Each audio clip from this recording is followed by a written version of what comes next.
अस्सलाम वालेकुम। उम्मीद है आप सब खैरियत से होगे।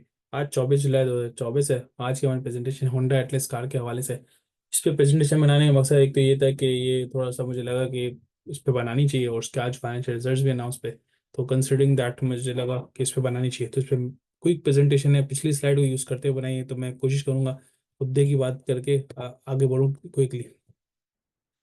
प्रेजेंटेशन पे आगे बढ़ने से पहले रिक्वेस्ट है, अगर चैनल को लाइक एंड सब्सक्राइब नहीं किया तो लाइक एंड सब्सक्राइब करें। इंशाल्लाह मजीद इंफॉर्मेटिव वीडियोस आती रहेंगी।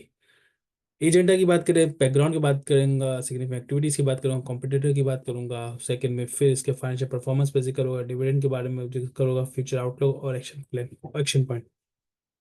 बैकग्राउंड के बारे में, होंडा कार मतलब इसको ऐसी चीज, ऐसी कंपनी है जिसके बारे में मेरे को बताने की जरूरत नहीं है, सबको पता है। ये गाड़ियाँ असेंबल करती है पाकिस्तान में, बाहर से मंगाती है और असेंबल करती हुई बेचती है। तो सबसे मेजर कोशिश की असेंबली, बाहर से मंगाने की कोशिश, मतलब इम्पोर्ट रिलेटेड बिजनेस हुआ इसका। प्राइस इसकी कार की, डॉलर बढ़ता है तो इसकी प्राइस बढ़ती है, क्यों? क्योंकि इम्पोर्ट डॉलर में करती है। इम्पोर्ट रिस्ट्रिक्शन होंगे तो भी इम्पैक्ट पड़ेगा, फाइनेंसिंग। बाकी इसके अलावा इस सेक्टर को ग्रो करने के लिए सबसे आसान तरीके, गाड़ियाँ महंगी है तो गवर्नमेंट तो नहीं, लेकिन कंपनियां काफ़ी सारी फाइनेंसिंग ऑप्शन लेके आती है, बैंक सारी फाइनेंसिंग ऑप्शंस लेके आते हैं गाड़ियों के लिए। तो मैं समझता हूँ कि इस तरह के ऑप्शन एक पॉजिटिव इंडिकेटर इस तरह की सेक्टर के लिए।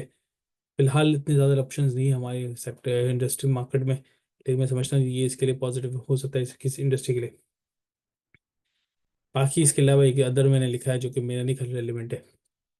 बाकी कॉम्पिटिटर्स की बात करें तो कॉम्पिटिटर, डायरेक्ट कॉम्पिटिटर पाक सुजुकी, साजगा साजगा आजकल काफ़ी ऊपर चला गया, एटलस, होंडा, कंधार, निसान, बाकी अदर कॉम्पिटिटर्स इसके मौजूद हैं जो मैंने लिस्ट डाउन किए। मतलब आपको पढ़ना है फॉर स्लाइड पर्पज, इस पर रेलिवेंट नहीं है स्लाइड, मतलब इस हमारे डिसीजन मेकिंग से। फाइनेंशियल परफॉर्मेंस की बात करें, आज इसने रिजल्ट अपने अनाउंस किए जिसमें इसने नील डिविडेंड दिया, जिसकी वजह से शेयर प्राइस ठप करके नीचे गिर गई। अगर हम देखें तो 2-2.5% नीचे गिर गई। तो क्यों गिरी? क्योंकि इसने कोई डिविडेंड नहीं दिया, ना बोनस शेयर दिया। फर्स्ट ऑफ ऑल मैं एक चीज़ क्लियर करना चाहूँ, जब कंपनी हिस्टोरिकली क्वार्टर में नहीं देती तो अब क्यों देगी भाई? क्यों एक्सपेक्ट करते हो इस तरह से?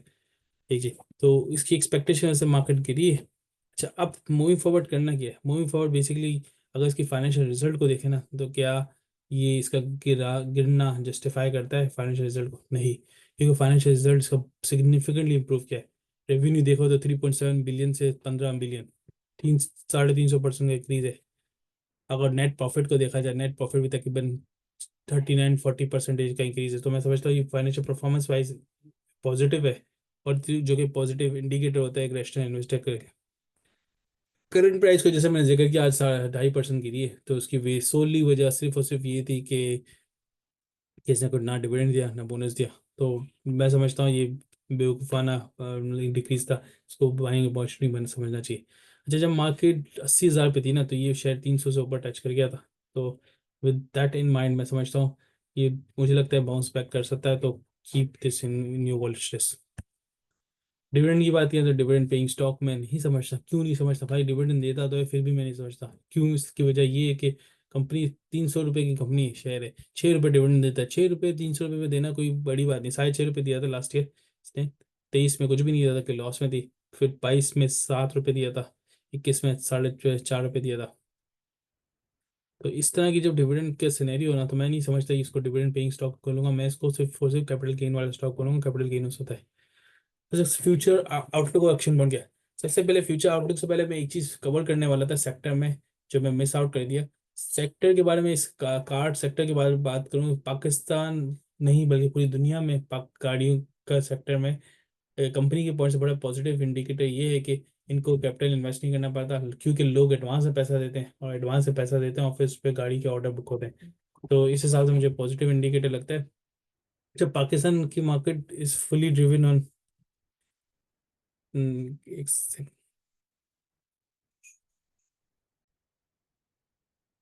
तो सॉरी, वो इंटरनेट की थोड़ी सी इशू था। खैर, मैं ये जिक्र कर रहा था इस सेक्टर में ये कि पाकिस्तान नहीं बल्कि पूरी दुनिया में लोग एडवांस में पेमेंट करते हैं और कंपनी फिर से काम करती है। मतलब इसका कैपिटल इंजेक्शन, जो इस कैपिटल रिक्वायर्ड होता है बिजनेस को चलाने के, इस तरह के सेक्टर में बहुत मिनिमम रहता है।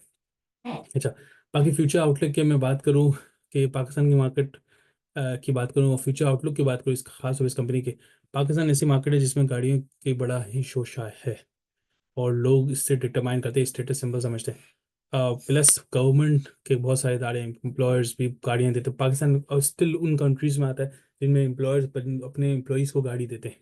दुनिया भर के काफ़ी मेजोरिटी, यूरोप में इस तरह कुछ भी सिस्टम नहीं, यूएई में वगैरह, मिडिल ईस्ट में जब इस तरह की सिनेरियो नहीं है, तो पाकिस्तान के हिसाब से ये कंपनी का आउटलुक तो पॉजिटिव ही है ना भाई।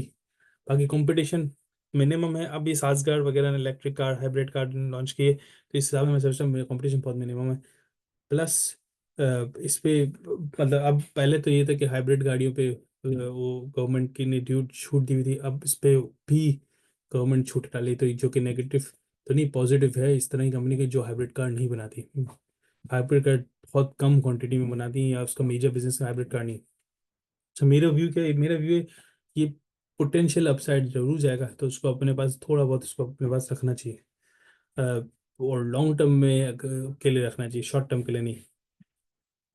बाकी फिलहाल शॉर्ट टर्म मुझे ये बाउंस बैक नजर आता है, क्योंकि आज ही आजकल आज जो प्राइस गिरी है, तो मैं समझता हूँ वापस जंप कर जाएगा।